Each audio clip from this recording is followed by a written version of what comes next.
Assalamualaikum warahmatullahi wabarakatuh. Saya Sandra Putri Rusman dari kelompok 10 dengan materi makalah bank dan lembaga keuangan syariah. Dan yang saya jelaskan adalah konsep bank dan lembaga keuangan syariah.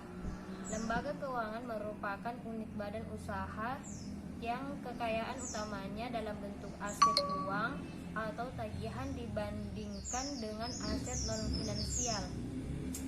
Lembaga keuangan berkaitan dengan sistem simpan pinjam atau kredit yang melayani masyarakat dalam kegiatan ekonomi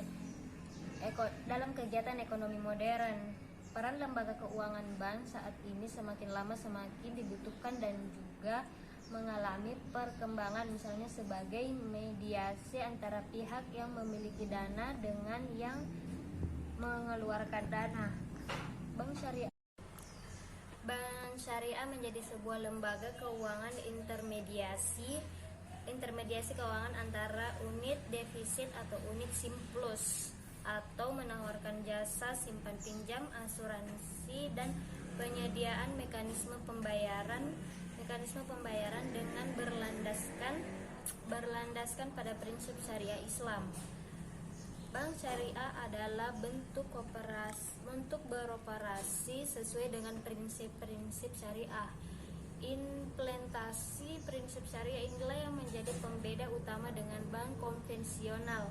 Pada intinya, prinsip syariah tersebut mengacu kepada syariah Islam yang berpedoman utama kepada Al-Quran dan hadis. Islam sebagai agama merupakan konsep yang mengatur kehidupan manusia secara komprehensif dan universal, baik dalam hubungan dengan Sang Pencipta maupun dalam hubungan sesama manusia. Selanjutnya yang akan saya jelaskan adalah prinsip-prinsip lembaga keuangan syariah. Pertama, keadilan. Berbagai keuntungan atas dasar penjualan real sesuai kontribusi dan risiko masing-masing pihak. Kedua, kemitraan, yang berarti posisi nasabah, investor atau penyediaan dana dan pengguna dana, serta lembaga keuangan itu sendiri sejajar sebagai mitra usaha yang saling bersinergi untuk memperoleh keuangan. Ketiga, transparansi.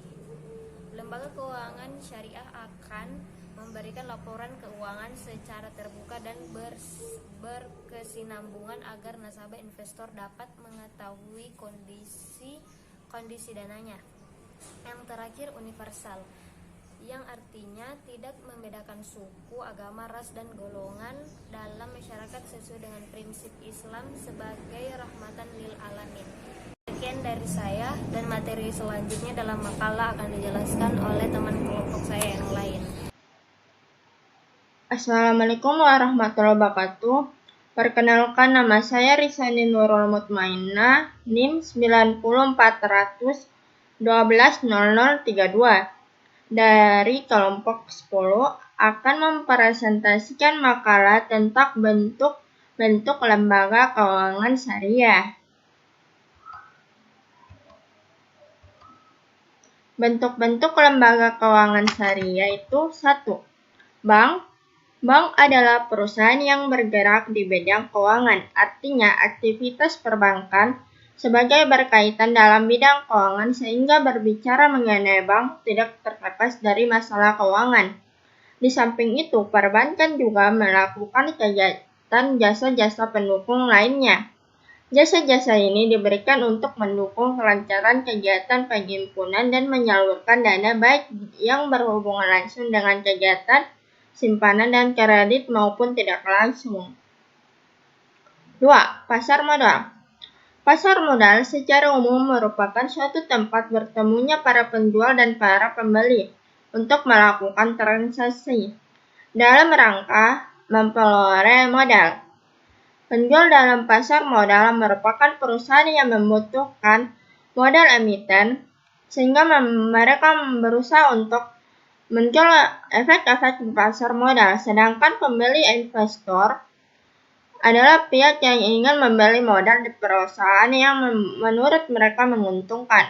Pasar modal dikenal dengan nama bursa efek. 3. Pasar uang dan pasar valuta asing. Pasar uang atau money market di Indonesia masih relatif baru jika dibandingkan dengan negara-negara maju.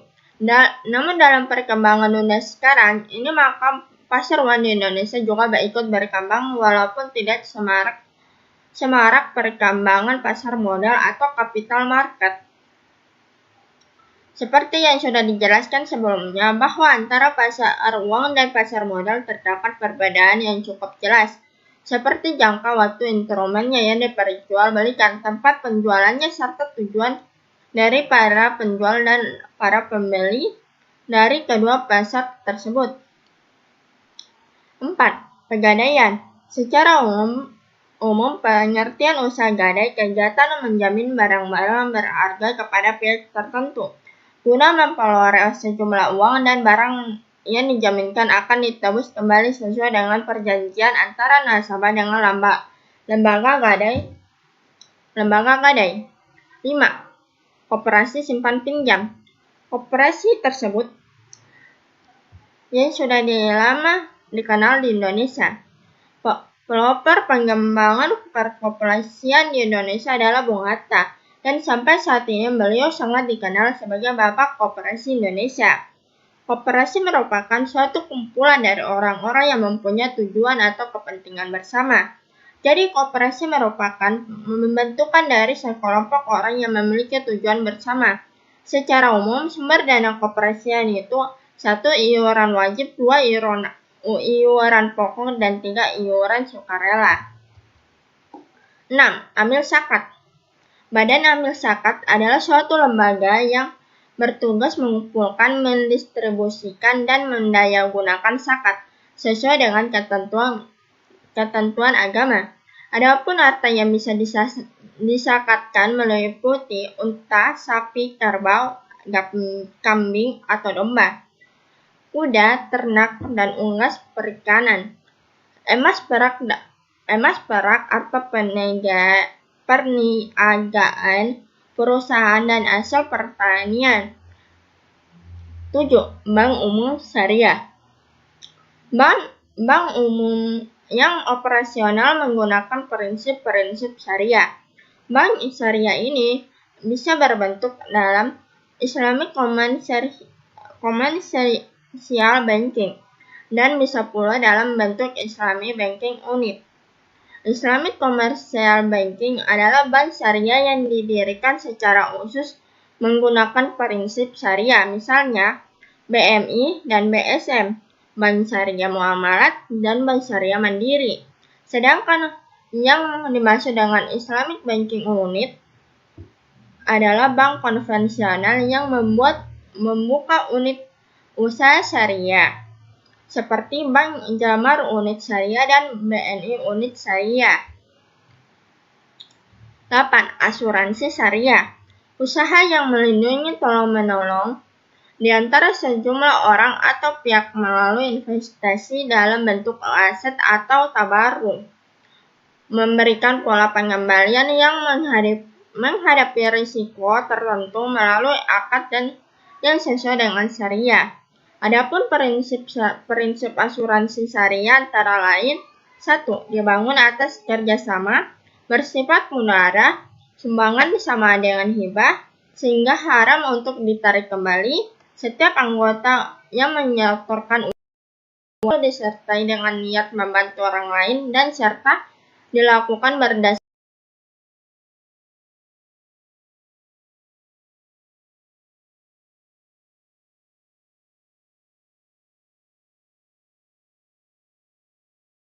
dana itu diinvestasikan ke portofolio efek.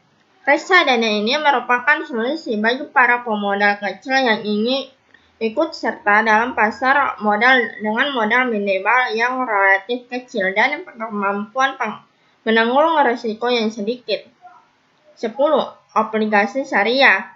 Suatu surat berharga jangka panjang berdasarkan prinsip syariah yang dikeluarkan emiten kepada pemegang obligasi syariah, yang mewajibkan emiten untuk membayar pendapatan kepada pemegang obligasi syariah berupa bagi hasil serta membayar kembali dana obligasi pada saat jatuh tempo.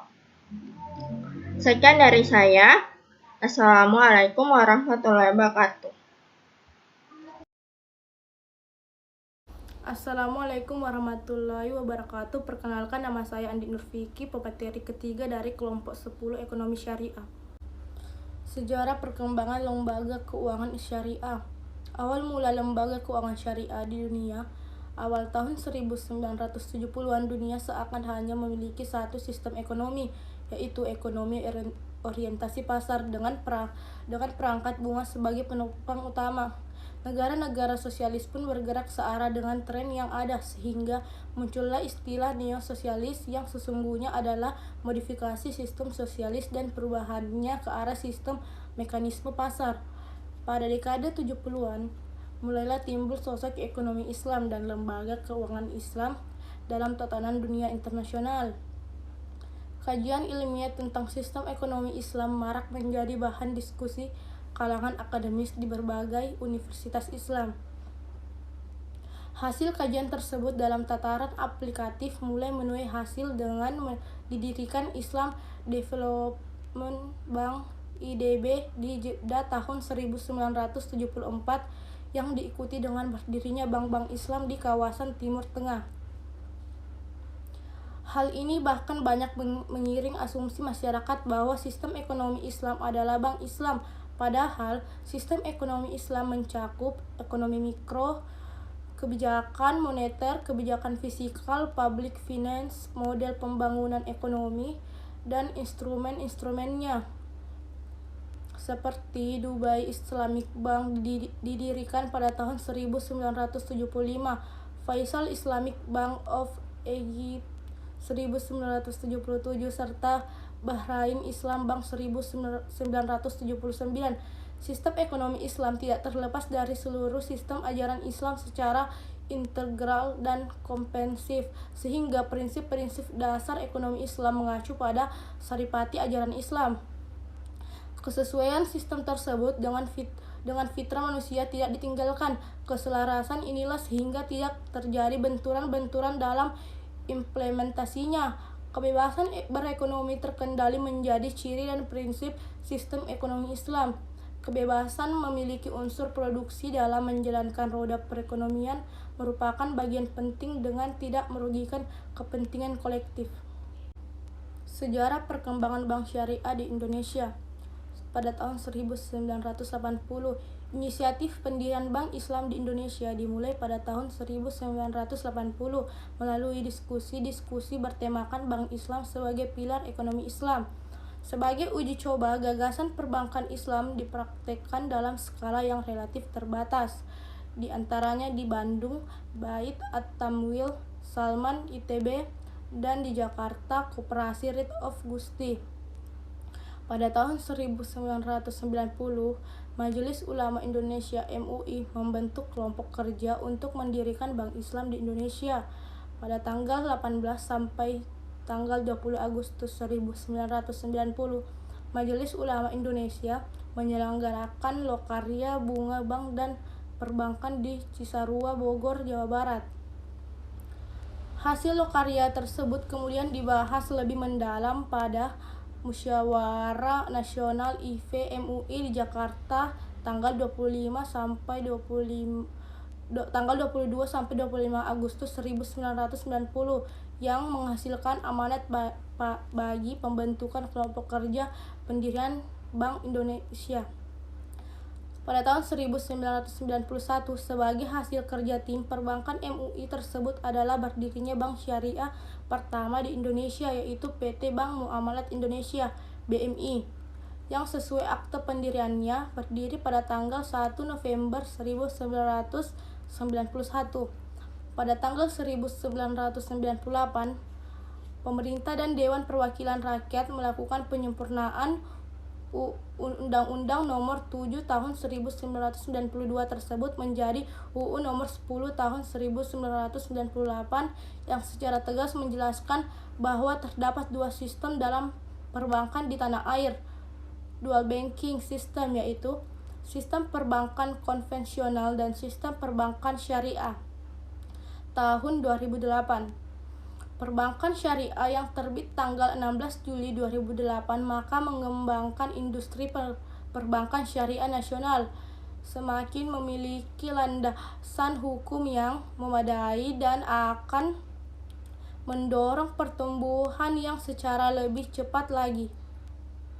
Terima kasih. Bismillahirrahmanirrahim. Assalamualaikum warahmatullahi wabarakatuh. Saya atas nama Samsiar dari kelompok 10 akan melanjutkan presentasi dari teman saya sebelumnya. Yang akan saya jelaskan yaitu perbedaan antara bank syariah dengan bank konvensional. Perbedaan bank syariah dan bank konvensional yang pertama bisa dilihat dari sistem operasionalnya. Bank syariah mengikuti landasan dari prinsip-prinsip syariat Islam dengan memberlakukan akad yang sah sesuai dengan prinsip tersebut. Dan semua aktivitas yang dilakukan bank syariah harus sesuai dengan fatwa yang dikeluarkan oleh MUI yang berdasarkan pada syariat Islam. Kemudian pada pelaksanaan operasionalnya, bank syariah juga diawasi oleh OJK, Otoritas Jasa Keuangan, seperti halnya pada bank konvensional. Sedangkan pada bank konvensional yang dimana sistem operasional yang dijalankan atas prosedur perbankan yang diatur oleh pemerintah melalui lembaga keuangan dan pihak yang terkait dengan hal tersebut. Selain itu, bank harus tunduk pada aturan hukum yang berlaku. Kemudian yang kedua, bisa kita lihat dari cara pengelolaan dananya. Pada bank syariah, pengelolaan dana nasabah harus sesuai dengan syariat Islam dengan memberikan pembiayaan hanya kepada kegiatan-kegiatan yang dinilai halal. Sedangkan pada bank konvensional bebas menerima dan menyalurkan dana asalkan menguntungkan dan tidak menyalahi aturan pemerintah yang berlaku. Hal ini penting diketahui karena pada dasarnya bank memiliki kewajiban terkait dana simpanan dan investasi kepada nasabah.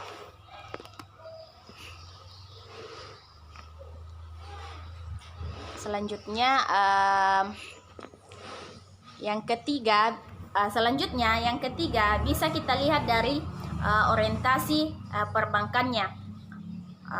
Hal dasar yang sekali untuk diketahui sebab bank syariah selain lembaga yang mencari keuntungan, bank syariah juga menjalankan aktivitas bisnis yang mengedepankan kemakmuran, kebahagiaan dunia dan akhirat. Hal itu wajar kalau banyak nasabah bank syariah yang merasa lebih nyaman untuk menitipkan dananya kepada bank syariah. Sedangkan pada bank konvensional cenderung mengedepankan profit oriented. Kemudian yang terakhir, yang keempat, bisa kita lihat dari pembagian keuntungannya, di mana bank syariah memberikan keuntungan sesuai dengan kinerja bank tersebut dengan persentase pembagian nisbah, yaitu bagi hasil, yang sesuai dengan produk perbankan yang digunakan. Masyarakat memperoleh keuntungan lebih ketika bank syariah yang digunakan mengalami peningkatan pendapatan, begitupun sebaliknya. Sedangkan pada bank konvensional menjalankan bisnis dengan konsep bunga, sehingga keuntungan yang diberikan oleh bank kepada nasabah tidak berhubungan dengan kinerja bisnis perbankan. Ketika pendapatan bank konvensional meningkat, nasabah tidak akan mendapatkan keuntungan yang meningkat.